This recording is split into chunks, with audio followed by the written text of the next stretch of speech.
Salam, hər vaxtınız xeyir olsun. Bugün 12 dekabr Ulu Öndər Heydər Əliyevin anım günüdür. Biz də bugün məhz istədik ki, Ulu Öndərin Azərbaycan iqtisadiyyatındakı rolu haqqında danışaq. Həmsöhbətim isə İqtisadi İslahatların Təhlili və Kommunikasiya Mərkəzinin şöbə müdürü, İqtisad elmləri doktoru Aqil Əsədov olacaq. Aqil müəllim, xoş gəlmisiniz. Xoş gördük. Aqil müəllim, mən təşəkkür edirəm ki, vaxt edib gəldiniz və dərhal istəyirəm keçək məsələyə ki, bax sizin fikrinizcə Heydər Əliyevin iqtisadi düşüncə tərzini, yanaşmasını siz necə şərh edərdiniz, necə xarakterizə edərdiniz? Ümumiyyətlə, ümumilli liderdən istər iqtisadi baxışlarla, istər siyasi gedişlərindən, saatlarla, günlərlə danışmaq olar. İqtisadi baxımdan Heydər Əliyevin iqtisadi düşüncəsində İlk növbədə dövlətçilik, milli maraqlar önəmli idi və biz ümumilli liderin ikinci dəfə xalqımızın dəvəti ilə, təkidi ilə hakimiyyətə qayıdışı dövrünə nəzər salsaq, iqtisadi baxışın ilk işartıları, ilk addımları iqtisadi sabitliyin təmin edilməsi idi, tənəzzülün dayandırılması idi. Tənəzzülün dayandırılması hələ həmin dövr elə bir dövrdür ki, biz tərəqqidən danışmırdıq, tənəzzülün dayandırılmasına danışırdıq. Biz müstəqilliyin ilk illərindəki iqtisadi dövrü bir neçə belə deyək də mərhələdə xarakterizə edə bilərik. 91-94-cü illəri, 1991-94-cü illəri daha çox ümumdaxili məhsulun illik azalması, hiperinflyasiya dövrü, adam başına düşən gəlirlərin azalması və s. bütün göstəricilərin azalması ilə xarakterizə edildikcə, artıq 94-cü ildən sonraki dövrü iqtisadi stabillik, iqtisadi tərəqqinin işarətlərinin göründüyü bir dövr kimi xarakterizə edir. Yəni, ümumilli liderin iqtisadi strategiyasının əsasında ilk növbədə iqtisadi sabitliyin təmin olunması, ilk növbədə etibarlı tərəfdaşlıq mühitinin formalaşdırılması, ilk növbədə dövrün çağırışına, zamanın çağırışına uyğun bazar münasibətlərinə uyğun iqtisadi bir mühitin formalaşdırılması. Bax, bütün bunlar hamısı ümumilli liderin iqtisadi baxışlarının, iqtisadi strategiyasının əsasını təşkil edirdi. Siz 90-cı illəri bir neçə mərhələlərə böldünüz. Bax, sizin fikrinizcə həmin dövrdə Ulu Öndərin əsas prioriteti bu iqtisadi məsələlər daha çox nələr idi? Bilirsiniz, Azərbaycan müstəqil dövlət olduğu üçün onun artıq keçmiş SSR dövründən fərqli olaraq qlobal məkana inteqrasiyası zəruri idi. Ümumilli liderin şah əsərlərindən biri əsrin müqaviləsi idi ki, və əsrin müqaviləsinin imzalanması ilə Azərbaycan qlobal məkana inteqrasiya olundu, qlobal məkana çıxdı və Azərbaycan əsrin müqaviləsinin imzalanması ilə iri həcmli investisiyalar, xarici investisiyalar ölkəyə cəlb etdi. Bilirsiniz, dünya təcrübəsində müstəqilliyin ilk illərində dövlətlər yalnız müəyyən xam mal, müəyyən təbii ehtiyatların xarici bazarlara çıxarılması ilə qlobal məkana inteqrasiya olunurlar və bu baxımdan əsrin müqaviləsi həmin dövrdə Azərbaycanın bütün iqtisadi uğurlarının bir təməl daşını təşkil elədi. Əsrin müqaviləsi ölkəyə dünyanın aparıcı transmilli şirkətlərini gətirdi. Bilirsiniz ki, orada 8 ölkədən 13 neft şirkətinin deməli payları vardı əsrin müqaviləsində və o müqavilənin əsasında artıq Azərbaycan qlobal məkana inteqrasiya olunmaqla, xarici investisiyaları cəlb etməklə iri həcmli layihələrin icrasına başladı və əsrin müqaviləsindən bünövrəsi qoyulan iqtisadi dirçəliş, iqtisadi tərəqqi daha sonradan digər sahələrdə də öz töhfəsini verməyə başladı. Baxın, əsrin müqaviləsinin imzalanmasından dərhal sonra 94-cü ildə 20 sentyabrdakı əsrin müqaviləsi imzalandı. Əsrin müqaviləsinin imzalanmasından dərhal sonra artıq ayrı-ayrı sahələrdə proqram təminatlı addımlar atılmağa başladı. İstər kiçik və orta sahibkarlığın inkişafından bağlı, istər dövlət mülkiyyətinin özəlləşdirilməsindən bağlı və ən əsası bazar münasibətləri şəraitində uyğunlaşan normativ hüquqi bazanın formalaşdırılmasından bağlı. Bunlar təməl daşları idi. Təbii ki, ilk müstəqil dövlət idik, müstəqilliyin ilk illəri idi. Bazar münasibətlərinə keçid idi, inzibati amirlik sistemindən biz bazar münasibətlərinə keçmişdik və bunun üçün ilk növbədə normal, müasir çağırışlara cavab verən normativ hüquqi baza formalaşmalı idi. Bazar münasibətlərinin tələbləri olan dövlət mülkiyyətinin özəlləşdirilməsi olmalı idi və MDB-də ilk olaraq ümumilli liderin rəhbərliyi ilə torpaq islahatları Azərbaycandakı həyata keçirildi ki, bu da aqrar sahədə ciddi uğurların əldə olunmasına gətirib çıxardı. Yəni, həmin dövrü xarakterizə edərkən əsrin müqaviləsindən başlayaraq, o cümlədən ayrı-ayrı sahələrdə həyata keçirilən sahəvi proqramlardan başlayaraq artıq artıq tərəqqi göstəriciləri ortadaydı və 1994-2003-cü illərdə əldə olunan iqtisadi uğurlar konkret rəqəmlərlə ifadə olunur ki, biz dəfələrlə istər ümumdaxili məhsulda, istər büdcə gəlirlərində, istər bunların adam başına düşən həcmlərində kifayət qədər artımlar gördük. Özəl sektorun dövlət büdcəsində, dövlət ümumdaxili məhsulda payının artmasının şahidi olduq. Bütün bunlar hamısı əsrin müqaviləsindən təməl götürən bir iqtisadi tərəqqinin ilk addımları idi, belə deyək. Biz bütün bunlar haqqında indi ətraflı hələ danışacağıq, amma bax siz torpaq islahatı dediniz. Burada söhbət daha dəqiq olsaq nədən gedir? Bəli, burada torpağın sahibinə verilməsi, torpağın kəndlilərə paylanması. Bildiyimiz kimi bizim ata milli sistemində kolxoz, savxoz təsərrüfatı idi.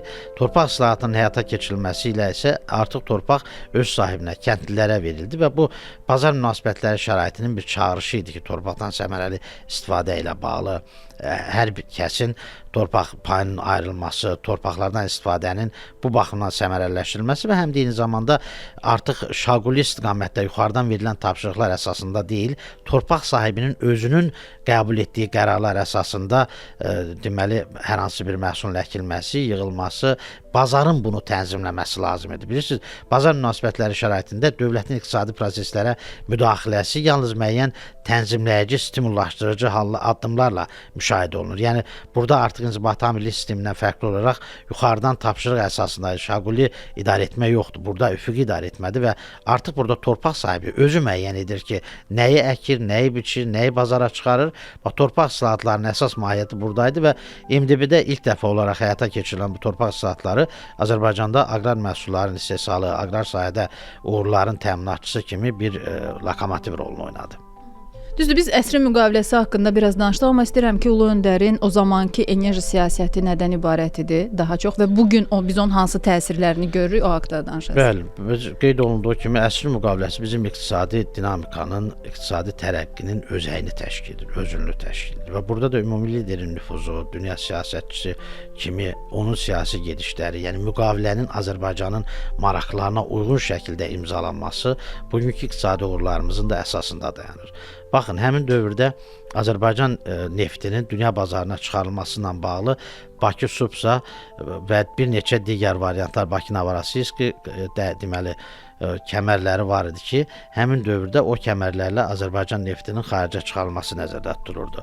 Amma bu günləri biz Bakı Tbilisi Ceyhanla Azərbaycan neftinin xaricə çıxarılmasının şahidiyik və Bakı Tbilisi Ceyhanla Azərbaycan neftinin xaricə çıxarılması artıq 20 il, 30 il öncədən Türkiyənin belə Azərbaycan-Türkiyə birliyi, Azərbaycan-Türkiyə qardaşlığının bir nümunəsi olaraq Türkiyənin dünyanın, Avropanın enerji təhlükəsizliyində, enerji təminatında aparıcı bir tərəfə çevrilməsinə gətirib çıxarır.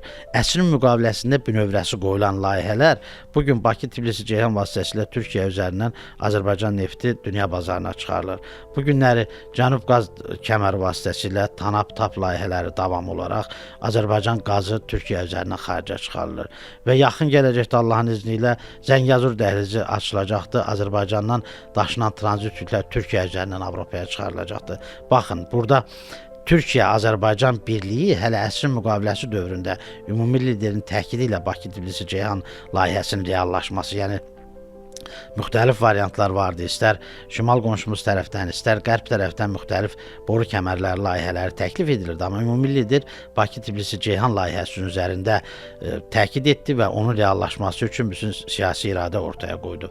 Nəticə olaraq bu günləri baxın, yenə deyirəm, Azərbaycan-Türkiyə qardaşlığı Azərbaycanın təbii resursları Türkiyə üzərindən dünya bazarına çıxır və bu günləri Azərbaycan təbii məhsulların, təbii resursların, neftin, qazın bir mənbəyi olsa da dünyanın, Avropanın enerji təhlükəsizliyində, enerji təminatında qardaş Türkiyədə bizim qədər, Azərbaycan qədər əhəmiyyətli rol oynayır, bir qovşağa çevrilibdir. Əsrin müqaviləsinin bünövrəsində dayanan məsələlər, əsrin müqaviləsinin əsasında formalaşan məsələlər davam etdi, qeyd etdiyimiz sahəvi proqramlarla, sahəvi inkişaf addımları ilə və nəhayət 1998-ci ildə Bakı şəhərində Böyük İpək yolunun bərpası ilə bağlı keçirilən beynəlxalq konfransda bu münasibətlər biraz da möhkəmləndi. Biraz da elə bil ki, irəli aparıldı. Baxın, Azərbaycan coğrafi olaraq elə bir məkandadır ki, günümüzdə, bunu indi bugün demək asandır, 30 il əvvəl, 40 il əvvəl bunları görmək çox böyük nəhəng siyasət tələb edirdi və bu da ümumi lider kimi nəhəng siyasətçilərin işi idi. Bu günləri dünyanın əsas yük axınları Çin və Avropa arasındadır. 700 milyardın üzərindədir. Və bu axınlarda Azərbaycan bir coğrafi məkan olaraq çox önəmli coğrafi məkanda yerləşir. Amma bu coğrafi məkanı zaman-zaman 1998-ci ildən 1994-cü ildə əsrin müqaviləsindən bünövrə götürən ardıcıl addımlar Azərbaycanı bu günləri aparıcı nəqliyyat tranzit qovşağına çeviribdir. Azərbaycanı bu günləri həm dünyadakı yük axınlarının, həm Avropanın enerji təminatının, həm də Çindən Avropaya axın yalnız ticarət dövriyyəsi deyil. Bu həm də iqtisadi nəzəriyyədə deməli təbii resursların, iqtisadi resursların balanslaşdırılması, bölgüsünün balanslaşdırılmasıdır ki, bax bu balanslaşdırmada da Azərbaycan burada əsas əlqələrdən biridir. Və Azərbaycanın qoşulduğu bu layihələr artıq bu günləri yalnız bir daşımaçılıq layihələri deyil, yalnız bir tranzit layihələri deyil, bir dəyər zənciridir.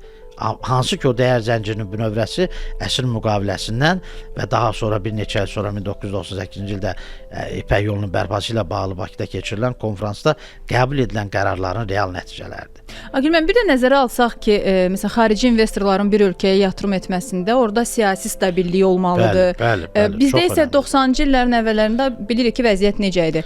Bu baxımdan sizcə Ulu Öndər xarici investorları cəlb etmək üçün hansı diplomatik addımlar atdı? Bəli. Ulu Öndər ilk növbədə Azərbaycanı vətəndaş müharibəsindən, parçalanmadan xilas etdi. Hər bir investoru 10 manatı, 1 manatı, 1 dolları maraqlandırır ki, mən onu hara yatıra bilərəm ki, daha tez və daha təhlükəsiz şəkildə reallaşsın.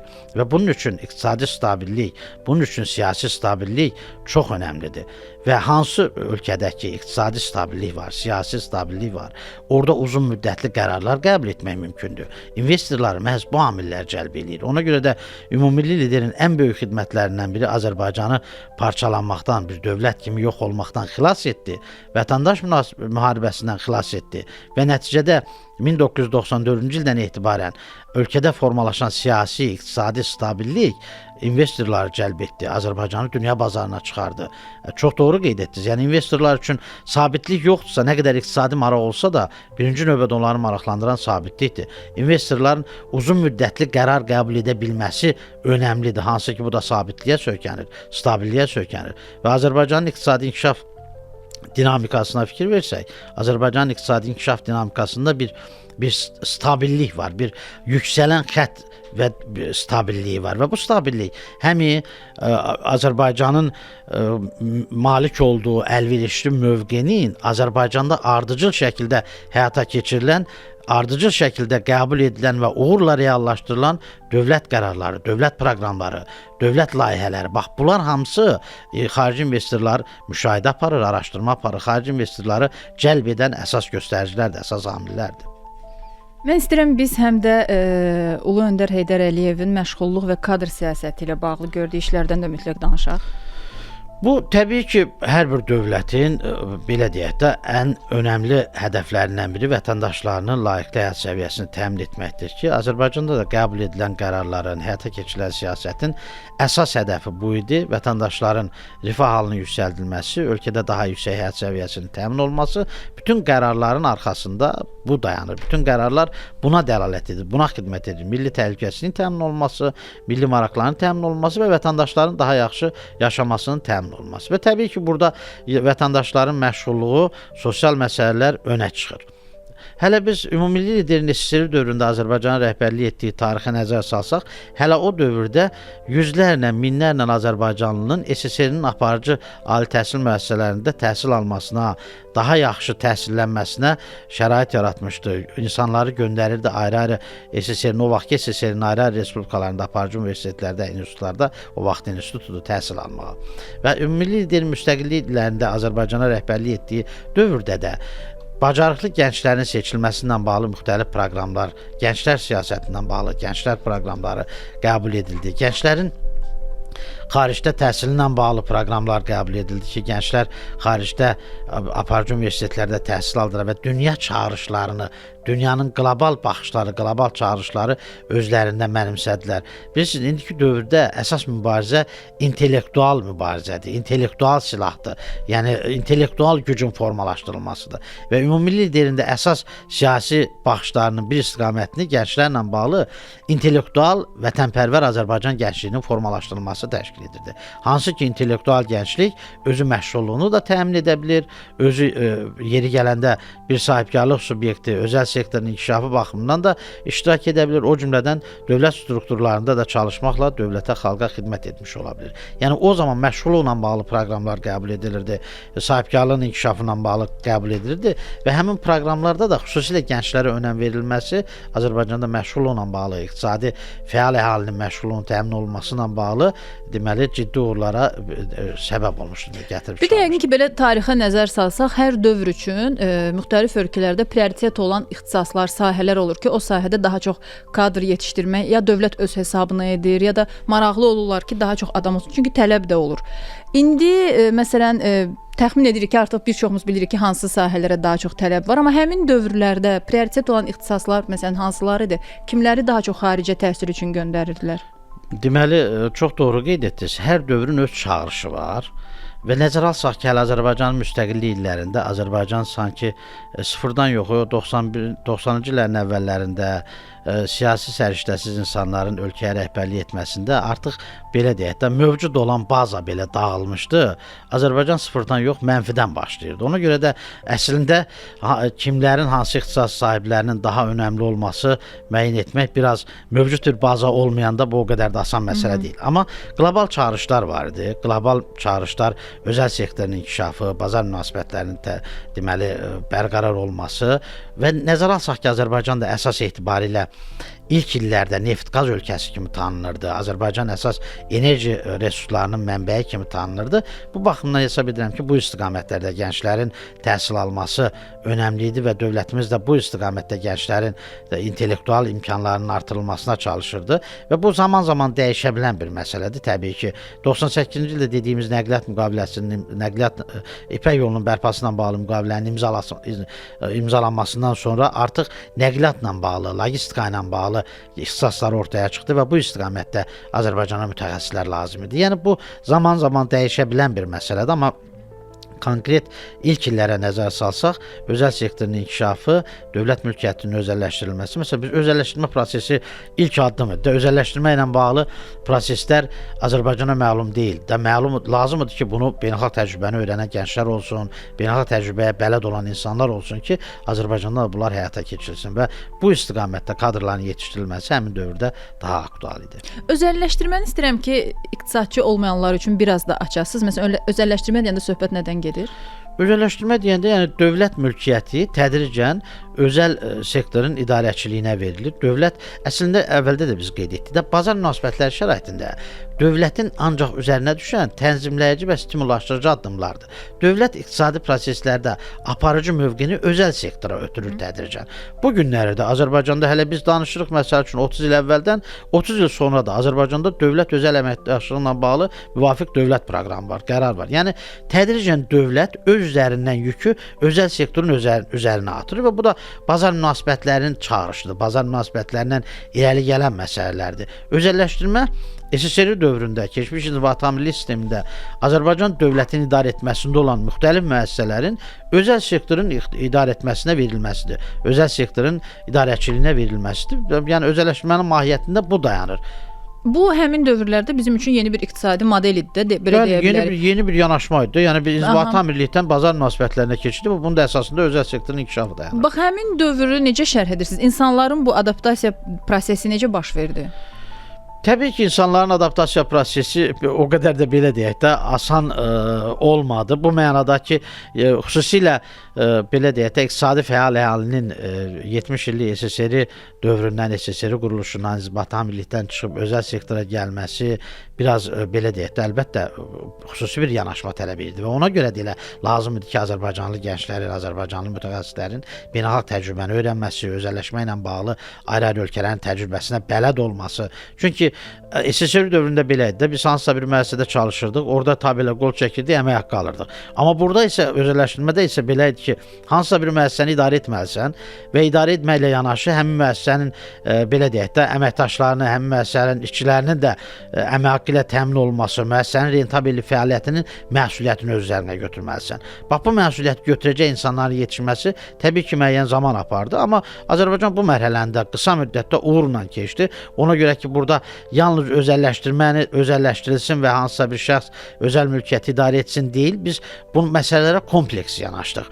Dediyim kimi, həm sahibkarlığın inkişafından bağlı, həm pul kredit siyasətində lazım olan kreditlərin əldə olunmasından bağlı, həm eyni zamanda beynəlxalq təcrübənin öyrənilməsindən bağlı. Yəni bu məsələlərə kompleks yanaşdığımız üçün Azərbaycan buranı sürətlə və uğurla keçə bildi. Bəs məhz kiçik sahibkarlığın inkişafında ümummilli liderin hansı addımlarını xüsusi vurğulamaq lazımdır? Kiçik və orta sahibkarlığın inkişafı ilə bağlı, səhv etmirəmsə 95-98-ci illərdə dövlət proqramı qəbul edildi və ümumi liderin iqtisadi strategiyasının çox vacib məsələlərin amillərindən, göstəricilərindən biri məsələlərə proqram təminatlı yanaşma idi. Baxın, bu gün də davam edir. Məsəl üçün, proqram təminatlı dövlət idarə etməsi.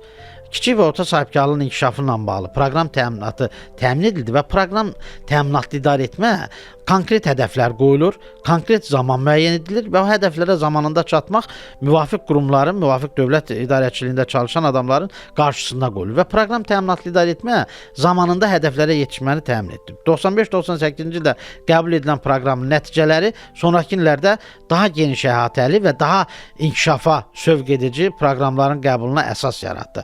Bax, kiçik və orta sahibkarlığın inkişafına həm kompleks yanaşma, həm də eyni zamanda proqram təminatlı yanaşma, həm də paralel burada vacib məsələlərdən biri mülkiyyətin özəlləşdirilməsindən bağlı idi, dövlət mülkiyyətinin özəlləşdirilməsindən bağlı idi və burada özəlləşdirmədə hər kəs müəssisə sahibi olmadı. Hər kəs müəssisədən pay almaqla həm də özü sahibkarlıq fəaliyyətinə başladı və kiçik sahibkarlığın inkişafında həm də bu amil önəmli oldu. Yəni, insan çalışdığı müəssisədən əldə etdiyi müəyyən pay sahibində özü bir müəssisə açmaq, özü bir sahibkarlıq fəaliyyəti göstərmək üçün bir maddi dayaq əldə etdi, maddi imkan əldə etdi və bununla da dediyimiz kompleks yanaşmalar sahibkarlığın inkişafına rəvac verdi və tədricən ölkədə kiçik sahibkarlığın formalaşması iri sahibkarlığın, orta sahibkarlığın inkişafına da öz təsirini göstərdi. Biz bilirik ki, Aqil müəllim, beynəlxalq arenada hər hansısa bir dövlət nüfuzunu, öz reputasiyasını yaxşı göstərmək üçün bunun üçün hətta kifayət qədər əmək sərf olunur, brendləşməyə gedir dövlətlər, belə deyək.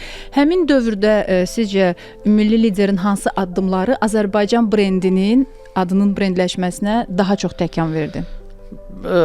Azərbaycan xalqının ümumilli lider 93-cü ildə təkidlə Azərbaycanda hakimiyyətə dəvət etməsi bu xalqımızın dövlətinin xilas nöqtəsidir, xilası idi. Və Heydər Əliyev bu siyasətdə, Heydər Əliyev dövlət idarəçiliyində yeni bir sima deyildi. Artıq hələ SSR dövründən çalışdığı sahələrdə həm Azərbaycanın münasibəti, həm mühitdə SSR-nin rəhbər heyətinə qədər yüksəlməsi Heydər Əliyev artıq müəyyən mənada beynəlxalq arenada tanınan, qəbul edən şəxsidir. Müstəqillik illərində də ki, Azərbaycanla bağlı, Azərbaycanı canı qədər sevən bir Azərbaycanlı kimi, Azərbaycanın dahi oğlu kimi, Azərbaycanın maraqlarını uğurla, məharətlə müdafiə etməsi, o cümlədən Azərbaycanın təmasda olduğu beynəlxalq şirkətlərlə, dünyanın nəhəng transmilli şirkətləri ilə, hansı ki, onların büdcəsi nəinki Azərbaycanın o dövrdəki büdcəsinə, hələ indiki büdcəsindən də çoxdur. O cür nəhəng şirkətlərlə, Azərbaycan maraqlarını müdafiə etməklə biz indi o xarici görüşlərdə, xarici tədbirlərdə görürük ümumi liderin xarici iş adamlarla, investorlarla necə danışması, onları Azərbaycana cəlb etməsi, onlara Azərbaycanda fəaliyyətini təşviq etməsi, bütün bunlar hamısı Azərbaycanın deməli nüfuzunu etibarlı bir tərəfdaş kimi mövqeyini möhkəmləndirən məsələlərdir. Amma burada ən önəmli məsələlərdən biri Heydər Əliyevin özünün nüfuzuydu. Özünün dünya siyasətindəki yeri idi. Və mən sizə deyim ki, müstəqilliyin ilk illərində yox, hətta 99-2000-ci illərdə belə Azərbaycan deyəndə elə Heydər Əliyevlə tanıyırdılar ki, Azərbaycanı Heydər Əliyevin ölkəsi, Heydər Əliyevlə tanınırdı. O baxımdan əlbəttə təbii ki, paralel ümumilli liderin Azərbaycanın tanıdılması təbliği ilə bağlı da müvafiq addımları, layihələri vardı və bu istiqamətdə xaricdə yaşayan Azərbaycanlılar səfərbər edilmişdi. Bilirsiniz ki, Azərbaycanda xaricdə yaşayan Azərbaycanlılarla bağlı xüsusi yanaşma vardı ki, bu da əsas məqsəd ölkənin tanıdılması idi, ölkənin təbliği idi. Ümumi lider bu adımları atmaqla həm özünün şəxsi nüfuzu, dünya siyasətindəki şəxsi mövqeyi, həm də eyni zamanda beynəlxalq tədbirlərdə, müzakirələrdə getdiyi praqmatik yollar, siyasi iradə, Azərbaycan nüfuzunu artıq dünyaya təqdim edirdi və belə deyək də, mən bu yaxınlarda bir yazı oxudum. Əsrin müqaviləsindən zəfərə gedən yol və bu günləri biz ümumilli liderin bünövrəsini qoyduğu iqtisadi strategiyanın uğurlarının əsasında biz gəlib bu günləri zəfərə çatmışıq. Yəni bu zəfər elə ortadan belə deyək də, heç nədən yaranmayıbdır.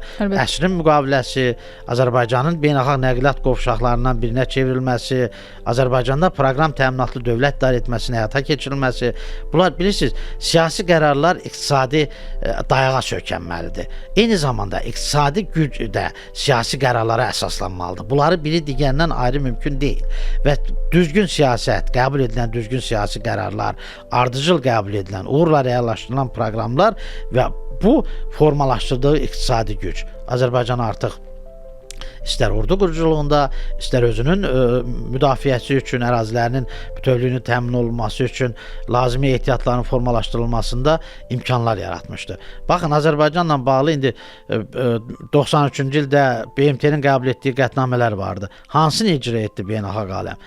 Onu amma ümumi liderin kristal siyasəti, səbrlə yanaşması, əlbəttə Azərbaycan ərazi müdafiəsinə 98-ci ildə də, 2000-ci ildə də qoşula bilərdi. Amma bütün bu məsələlərə səbrlə dözərək və nəhayət 30 ildən sonra öz ərazilərini bərpa etməsi, öz hüququnu bərpa etməsi, bunun bünövrəsi məhz 1994-cü ildəki əsrin müqaviləsindən və 1994-2003-cü ildə həyata keçirilən və düzgün qoyulan bünövrədən, iqtisadi strategiyadan formalaşır. Aqil müəllim, bugün bir ümumiləşdirmə etsək, sizcə bugünün gəncləri ümummilli lider Heydər Əliyevin iqtisadi irsindən nələri özləri üçün öyrənməlidir? Ümumilli liderin irsindən hər şey öyrənməlidir. Ümumilli lider ilk növbədə bir Azərbaycançılıq ideologiyası qoyub gedibdi. Allah ümumilli liderə rəhmət eləsin, ruhu şad olsun. Ümumilli lider Azərbaycançılıq ideologiyası qoyub gedibdi və ümumilli liderin bir sözü həmişə gənclərin qarşısında şüar olmalıdır ki, Azərbaycanla fəxr edirdi, Azərbaycanlı olmağı ilə fəxr edirdi. Yəni biz dünyanın harasında yaşamasından asılı olmayaraq, çalışdığımız ölkədən asılı olmayaraq Azərbaycan, Azərbaycançılıq bizim üçün ən öndə olmalıdır, ən öndə gəlməlidir. İkincisi, Heydər Əliyevdən dövlətini sevmək, vətəninə bağlılığı. Heydər Əliyevin kifayət qədər geniş imkanları vardı ki, SSR dövründə də SSR-də rəhbər vəzifədə idi. Azərbaycanın bu problemlərinə bir daha belə deyək də qatlanmasın, Azərbaycanın bu problemlərinə bir daha özünü qoşulmasın, amma xalqını düşünərək, vətənini düşünərək ölkənin çətin günündə, ağır günündə Azərbaycana gəlməsi, bu vətənpərvərliyin bir nümunəsi yoxu, bu ən yüksək nümunəsidir. Gənclər bunu öyrənməlidir. Heydər Əliyev irsi ayrı-ayrı elmi istiqamətlərdə araşdırılmalıdır. Elmi tədqiqat obyektləri olmalıdır. Yəni ümumi liderlə bağlı, yəni hansısa bir məsələni, ya iqtisadi məsələni, ya siyasi məsələni, ya təhlükəsizliklə bağlı məsələləri desək, biz tam əhatə etmiş olmarıq. Ümumi liderin həm siyasi baxışları, həm belə deyək də iş fəaliyyətində müvafiq və bir çox insanların yetişə bilmədiyi informasiyalara sahib olmaq imkanları və vətən sevgisi, bax bu kompleks ümumi lideri hər zaman bizim üçün bir öyrənilməli bir mənbədir, araşdırılmalı bir mənbədir. İstər indiki gənclik, istər hələ bundan sonraki gəncliklərdə. Çünki yenə deyirəm, Azərbaycanın mövcudluğunun, Azərbaycanın iqtisadi uğurlarının əsasında məhz ümumi liderin 94-cü ildən etibarən qəbul etdiyi qərarlar dayanır. Təşəkkür edirəm gəldiyinizə görə. Mən təşəkkür edirəm ki, belə bir aktual, belə bir vacib, hamımız üçün lazımı olan belə bir mövzuda dəvət etmişsiniz.